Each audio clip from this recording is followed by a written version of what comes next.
bibigyan ko kayo ng feedback na naman sa tamang hinala. Kasi ito, sa itong ano na ito, kusa kasi nag-automatic ito eh. Ngayon, sa sobrang pagkalimbawa, sinubukan nyo dun sa handbrake nyo na medyo mataas na siya masyado, ibig sabihin nun, buksan nyo na yung brake lining nyo. Tingnan nyo kung may tagas o may pudpud na ba yung lining. O tapos, kasi minsan kasi ito sa kalumaan ng sasakyan natin, hindi na pwedeng mag-automatic minsan yan eh, dahil sa sobrang kalawang eh.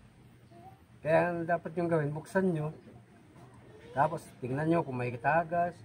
Ngayon, mas mainam pambuksan nyo kasi pwede nyo pa siyang linisin eh. Kung sakali walang tagas, ganun.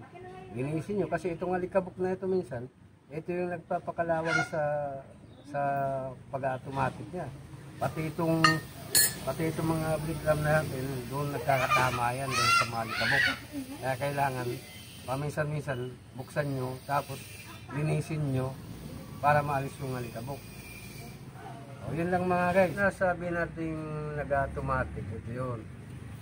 Ito yung nag-automatic siya. Kaya lang minsan kasi yan, hindi nag-automatic yan dahil nga sa sobrang nga ng kalawang.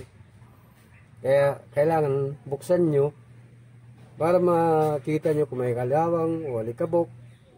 Yun, doon nyo nalinisin para kakaroon kayo ng preno. Ngayon, ito mga guys, nabuksan na natin to. So nakita natin siya na wala talaga siyang tagas, makapal pa yung brake lining niya. So ang gagawin natin ito, kung wala kayong ganito, pwede na rin yung basahan. Punas-punasan mo na siya ng ganon para maalis na alikabok. Yan, ganyan lang, linisin mo lang. Huwag mong basahin kasi minsan kasi nababakbak itong brake lining na ito pag binabasa natin eh. Kailangan pag lang, maalis na alikabok. Okay, natapos na natin siyang linisin. Ngayon, kung gusto niyo mag-adjust ng ano, ganito lang pag-adjust niyan.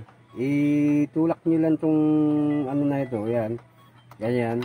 Kailangan wag siyang sumubra kasi pag sumubra siya, hindi papasok itong brake drum niya. Kailangan nasa tama lang.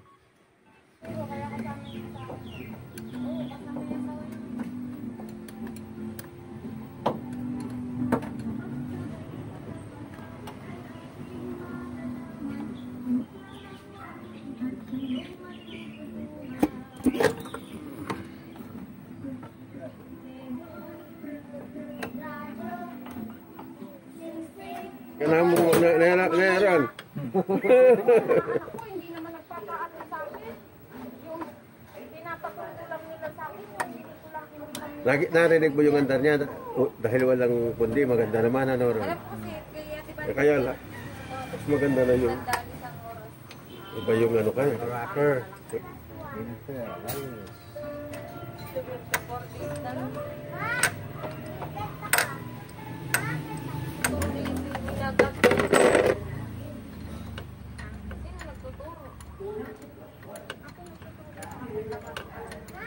Wala ka nang marinig sa magulang ngayon, kundi puro reklamo na lang. 14. pag alam niya,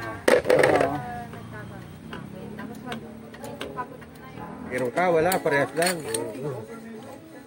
Yung wala ka, dinidibdib mo, ay. Maganda na.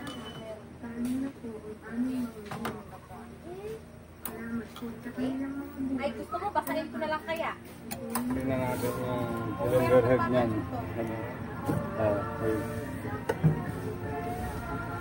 Cylinder head. Mag-attendance ka muna, alas 9 na. Hindi. Yung cylinder head. Tingnan natin kung may tama yung nakalighter niya. Okay naman. Check natin kung may lakas ang balog.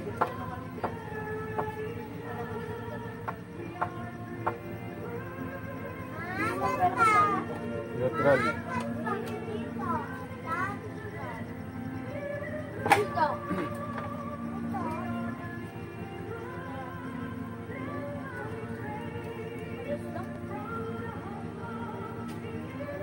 tatanggalin naman natin yung ano, crankcase.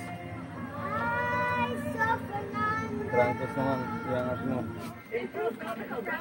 Okay mga kaibigan, nakalis na namin yung piston. Ito.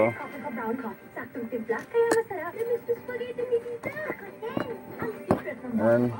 Dito na nagpunta yung carbon niya, kaya ibig sabihin hindi na nakontrol ng piston ring. Kaya dito na siya umabot. Oh. Dito na siya nasunog. Ang bumigay nito yung ano, piston. Yung liner niya okay pa naman eh. Makinis pa. Ang programa nito ay rated SPG. Striktong patnubay at kapag yung magulang ang kailangan ay maaaring may Okay. Tingnan natin kung anong size na yung piston ring o yung piston. Ayan. 50 na. Oversize na yan. Kailangan maliit yung groove dito. Oh. Walang kalog yung piston ring. Dapat fit siya dito. Dito sa valve seal, sa cylinder head. Okay pa naman yung valve guide. Tsaka yung valve seat. Ito yung valve seat. Ito. Yung valve guide ito.